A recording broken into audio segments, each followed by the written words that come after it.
Hello and welcome to the History of Philosophy in China by Peter Adamson and Karen Lai, brought to you with the support of the Philosophy Department at King's College London and the LMU in Munich, online at historyofphilosophy.net. Today's episode, Give Peace a Chance, the Mohists on War and Politics. Suppose a person enters someone's orchard and steals his peaches and plums. No, this isn't our usual attempt at an attention-grabbing first sentence, as in other episodes.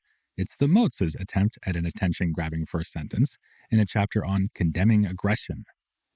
It kicks off the first of 3 chapters on that topic, one of the triads that are such a distinctive feature of the text. Here, the Mohists is trying to persuade the reader of the inadvisability of starting wars. The point of the peaches and plums is that stealing them from someone else's orchard is a trivial act, yet one that nobody would have any difficulty recognizing as a crime.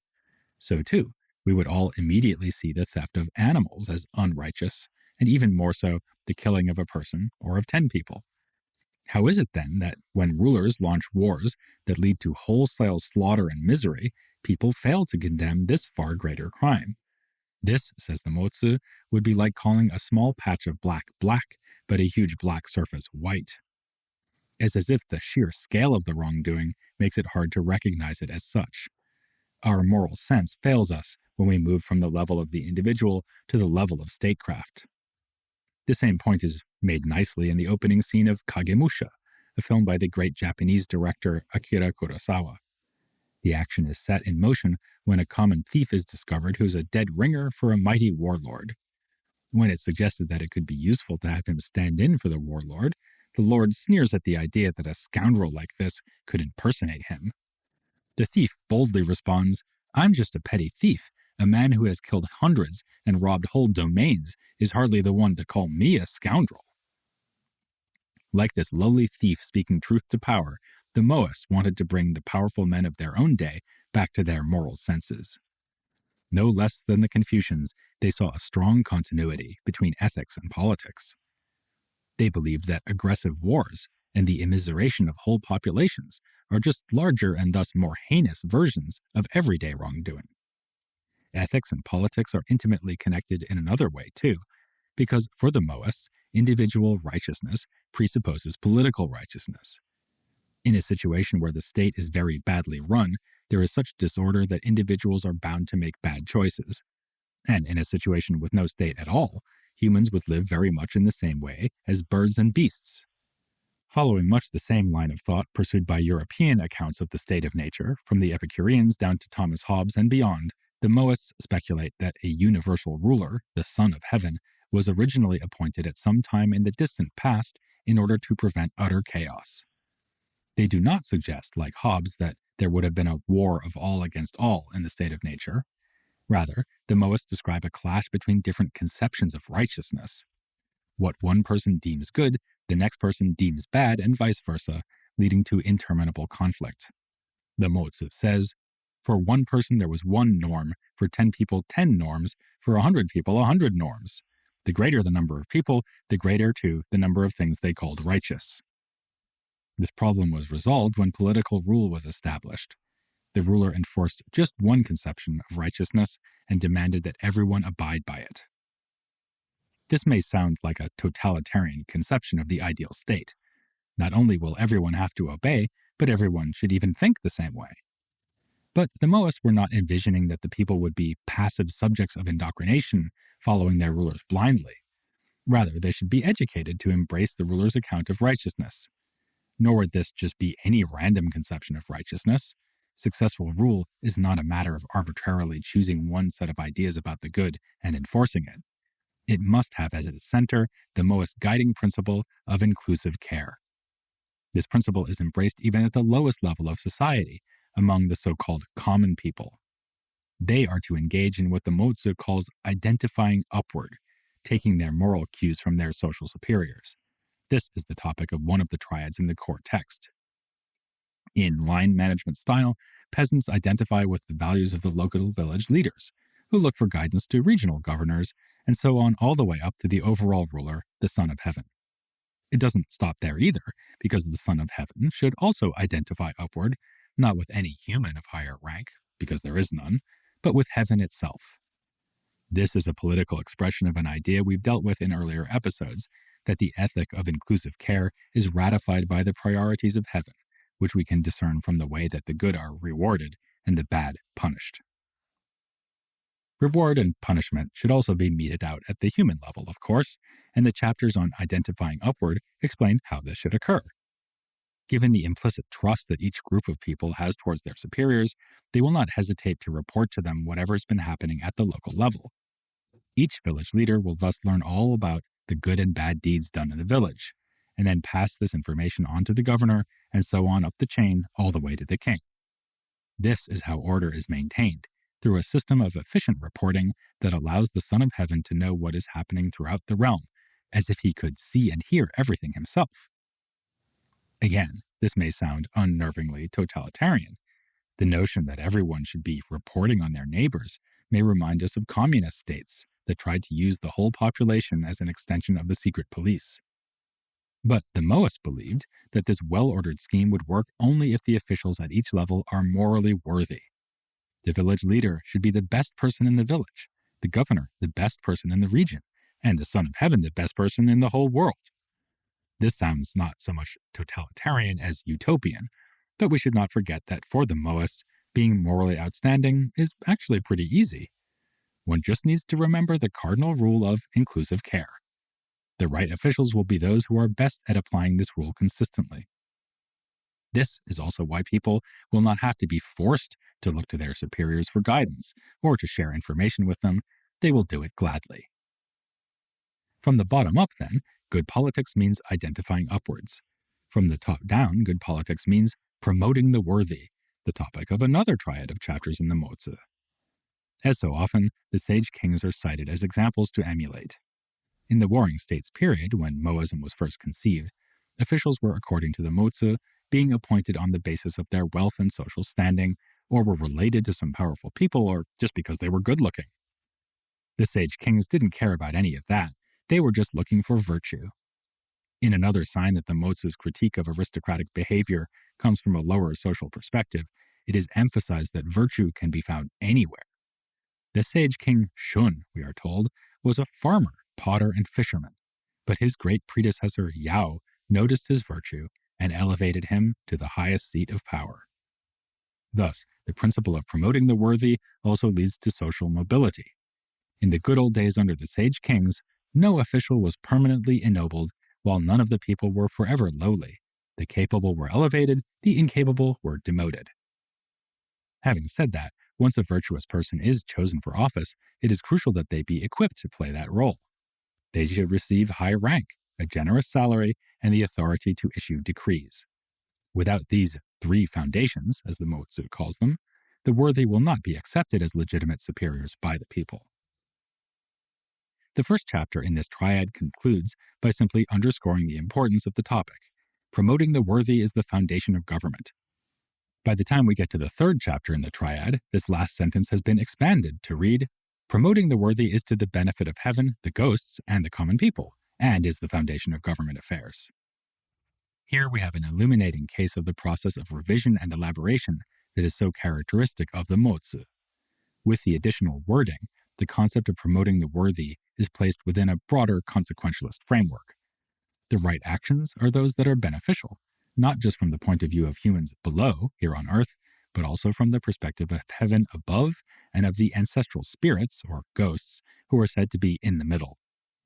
Good government benefits the ghosts, because with the surplus of wealth that results from it, the ghosts can receive ample sacrifices. Ghosts even have an interest in the avoidance of war, because it kills their descendants, leaving no one to sacrifice for them. But the horrific impact of war on living humans would already be more than enough reason to avoid it.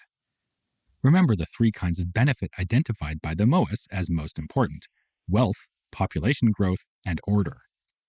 It's obvious that the first two goals are undermined by wars.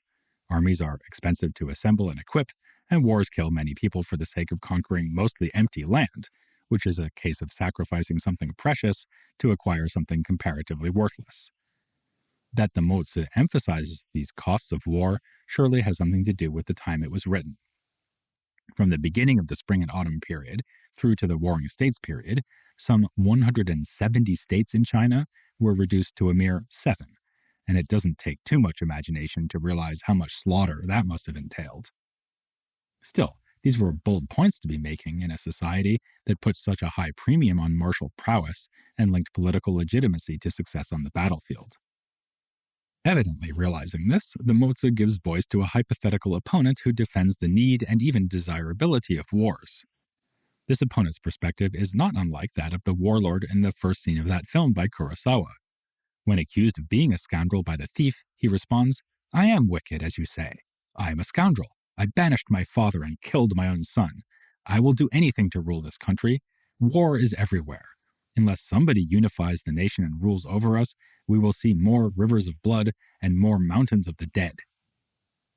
The warlord is effectively saying that the third type of benefit recognized by the Mohists, political order, legitimizes warfare if the warring eventually results in political harmony.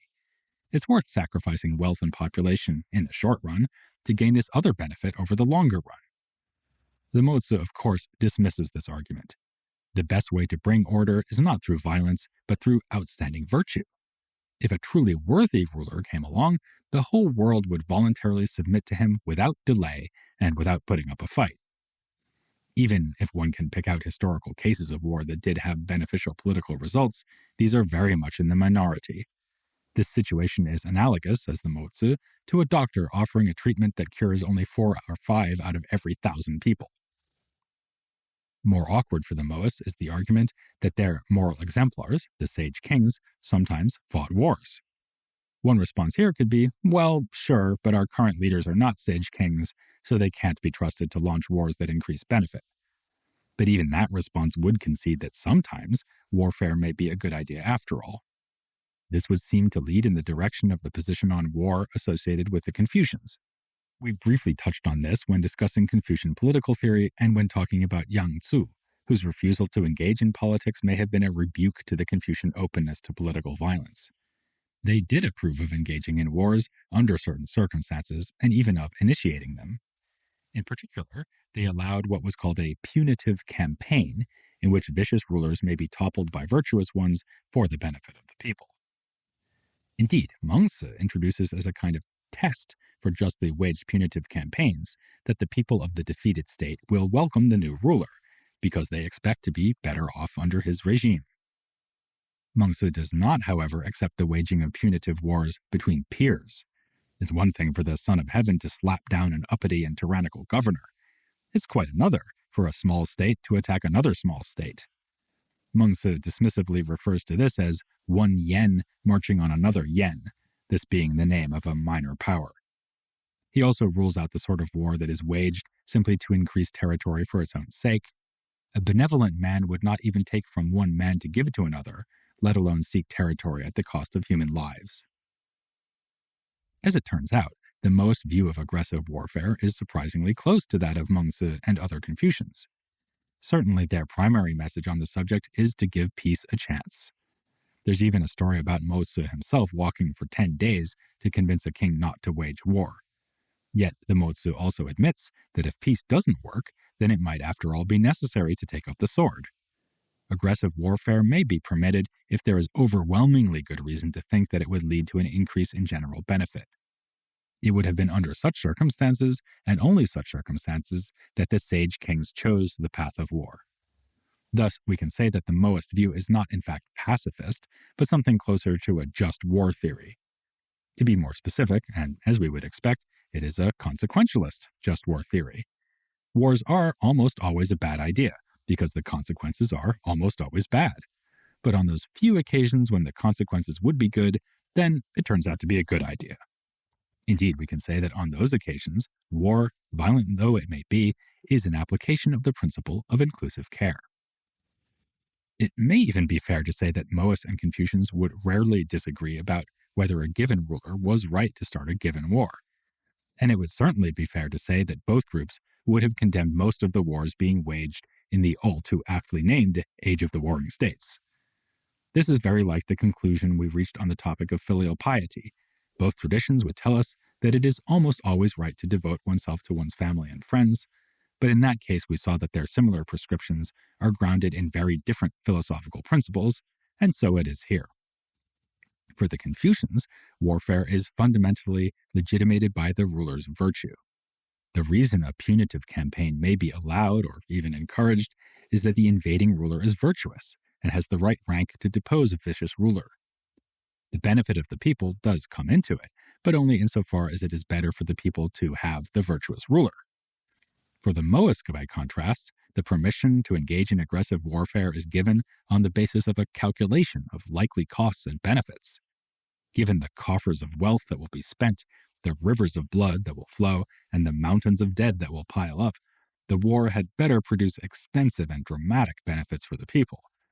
Justifying a war on these grounds will be very difficult, especially given the uncertainty of what may result once it has begun.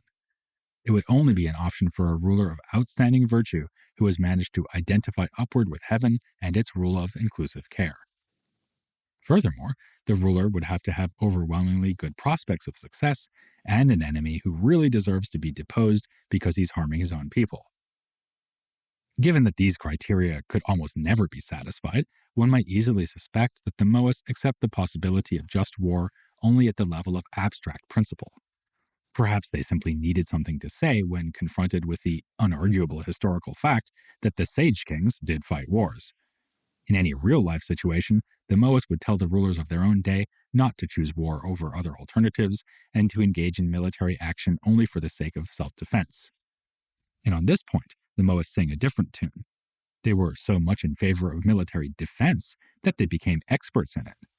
The Mozi concludes with no fewer than 21 books on how to protect a besieged city, including the maintenance of fortifications like moats and walls. A number of these books are lost, but we have enough to get a good sense of the extensive practical advice that was offered. We also know that, historically, Mohists formed militias for the defense of vulnerable states and cities. This is not at all inconsistent with their objections to aggressive warfare. To the contrary, the prospect of stout resistance was meant to discourage such wars. This is made clear in that story where Mozi talks a ruler out of attacking his rivals. He describes the tactics that could be used to repel various attempts at assault and adds that he's already sent his disciples to prepare the enemy for doing just that. The Mohist view was, in short, that the best way to prevent offense is a good defense. As if to make doubly sure that no ruler will decide that he is in the vanishingly rare situation of being permitted or even obligated to launch an aggressive war, the Mohists add one final point. They suggest that truly justified punitive campaigns receive a mandate from heaven, as when a spirit manifests to command the military expedition. This may strike us as outlandish and also problematic in argumentative terms. After all, couldn't a warlike ruler simply claim that a spirit has visited him to give him the go-ahead? But this objection misses the point. The Mozi is addressing itself to those who are in a position to decide whether to send forth an army. By advising these powerful decision-makers to hold off until heaven sends explicit instructions, they make an already very demanding set of criteria effectively impossible to fulfill. In a few episodes, we'll get back to this question of ghosts and say more than we have so far about heaven as a force that intervenes in human affairs. But we've seen enough of the Mohist ideas that the time seems right to turn to an expert on those ideas for some deeper insights. Tingmian Li will join us for an interview that should, like an elevator full of ghosts, lift your spirits. That's next time here on The History of Philosophy in China.